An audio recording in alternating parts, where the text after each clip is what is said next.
Well, Josh and I are out in the cornfield today. We're in the sweet corn patch, and you can see kind of a line between the sweet corn tassels and then the field corn behind it.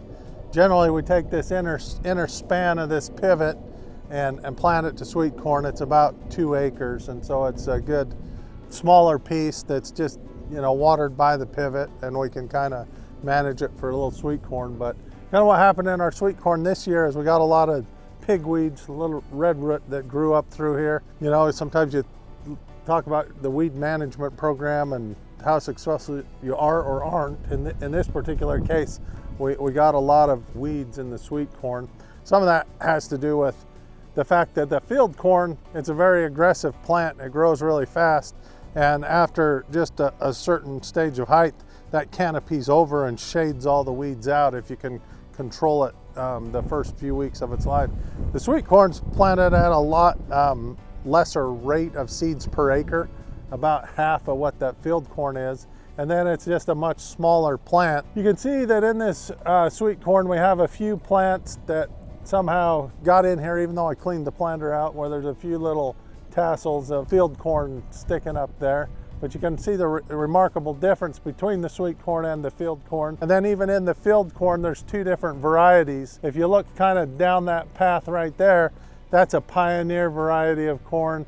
And then some of this other taller corn that's shooting up through there is a cropland variety. Basically, in corn, you could genetically pick what you're trying to do. In this case, the sweet corn, we're trying to get really sweet variety that's bug-free, and so we plant a selected seed for that, and it's really short but has pretty good ears and really good sweetness to it. In the field corn back there, we're planting a silage variety that we're going for tonnage of forage. So we want a really big plant, a lot of leaf, a lot of stalk, and then we want it to put on a good ear too, to put grain into the silage mix. Now, a lot of farmers in the Midwest, they don't grow a variety of corn that's really tall like that for grain corn, because they're going to come by and combine the corn, and they just want the big ear. They just want the grain out of the cob. They don't care how big the plant is. And so they're going to genetically look for a plant that's much smaller but puts all its energy into creating the ear. We're kind of looking for a balance on that, where a lot of the value that we get out of the corn is in the size and the mass itself, because we're just going to chop it for silage. The other things we look for in corn varieties here in Hiko, we look for varieties that are salt tolerant and do well in our rougher soils. There's other varieties that we could plant that might produce better in an optimum or an ideal soil, but they wouldn't perform very good in our soils that we have here. We try to study all the trials and different things that people do to create these seed varieties and the breeding of them, and pick a variety that's suited for our climate, our heat, and the type of soil that we have.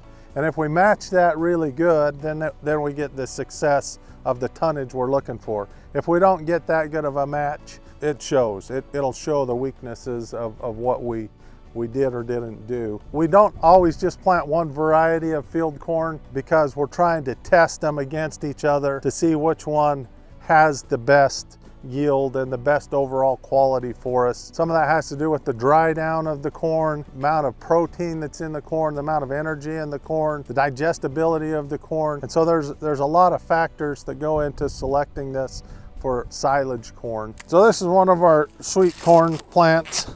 This field of sweet corn, we've been picking on it for about 2 weeks, and in our point of view, it's getting a little to the older side. That's basically what we're trying to create with the sweet corn, something that has no worm pressure, has really good eye appeal, and then just the right size that it fits on the plate or something, where it's not too big or too small. A lot of these plants here, people have already come and picked it, and what they left was a smaller cob of corn. Like, I think I picked this one right here, and there's always a second ear. We call the seconds. A lot of those seconds, if you leave them, they weren't pollinated at the same time as the primary ear, and so they continue to grow, and they're just a little farther behind. In fact, I had a guy called me the other day and wanted to know if I'd still have corn in about 10 days when he comes through here. And I told him, well, yeah, some of the primary corn was probably going to be too old, but we could probably go through here and find corn that pollinated later and get him, get him some. So sometimes you sacrifice the quantity for a younger quality one when you start picking those second ears. They're generally a little smaller. When you plant this sweet corn, you try to get good spacing and good sunlight in it. The more you maximize the nutrition, the water, and the sunlight, the more uniform 2 ears that you can get. And this little area seems a little weak in that right now. Some of the other parts of the field, I've been going and picking both cobs of corn off every plant right down the row where I'm getting 2 good full-sized ears on what I'm picking. And sometimes you try to get more plants per acre, but you still might get the same number of cobs, because then you might just get 1 cob per plant instead of 2. So it's kind of a little trade-off with growing corn. This variety of sweet corn also is a little different than what I've planted in the past couple of years, and I don't know if it's the variety or my farming. It's a little bit shorter than what we normally get with sweet corn. Normally it's a little bit taller and the corn set up a little higher off the ground. A lot of times when you see corn this short, you think it's nutritionally deficient, and then you have really small or undeveloped ears. That didn't happen to us in this case. The ear size was good, the fill was good, but just a little shorter plant. I've had a lot of people in the valley here talk to me about their sweet corn growing failures. And I don't know all of the things they do right or wrong. I don't know their water schedules and all the consistencies they have. But one thing I do know here in this valley is that from June 20th to August 1st, it's extremely hot every day. It's 105 degrees and you have a wind. If this corn starts to pollinate when you're in that extreme heat, the kernels don't get pollinated. And that's what I see with a lot of the gardeners here in the valley, is they just have sparse cobs down, or sparse kernels down through the cob. Basically this hair that we pulled out of here when we husked this, every one of those hairs goes to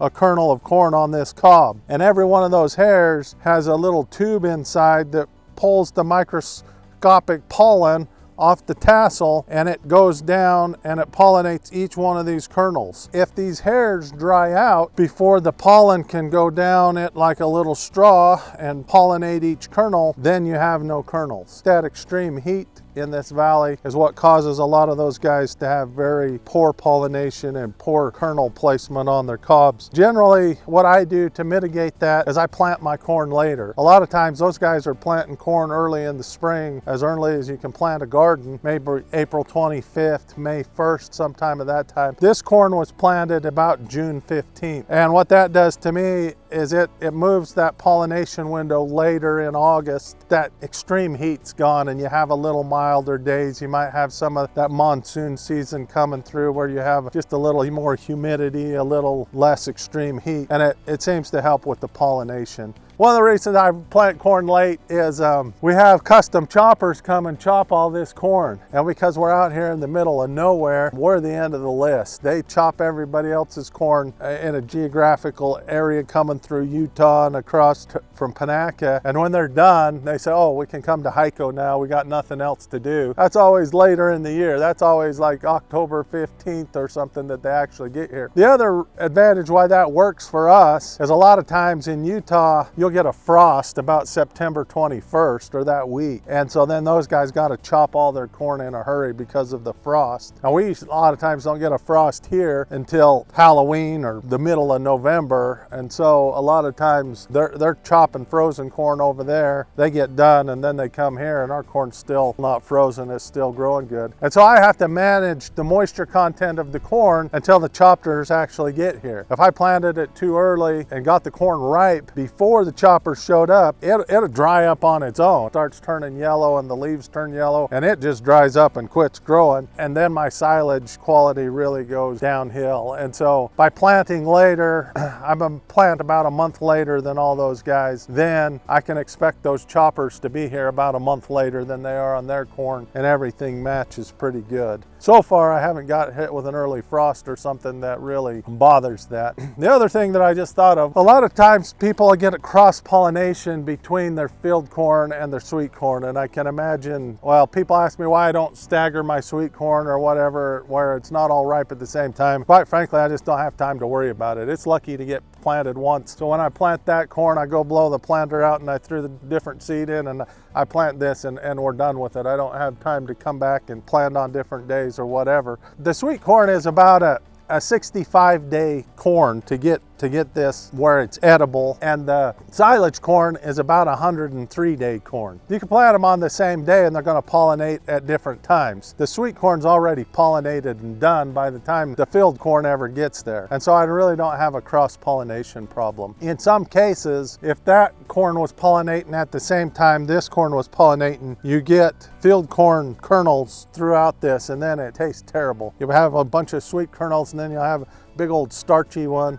and it's not ideal. But in this case, you can see that they're all sweet corn pollinated and it's uniform there. But I've had it in some cases where I've seen some guys plant sweet corn kind of staggered and plant some later, and then the pollen from the field corn blows over there on that later planted stuff, and you're like, whew, that was bad experiment. That didn't turn out too good. But so they will cross-pollinate, and they will create a kernel in there from that other pollen that is a field corn kernel. So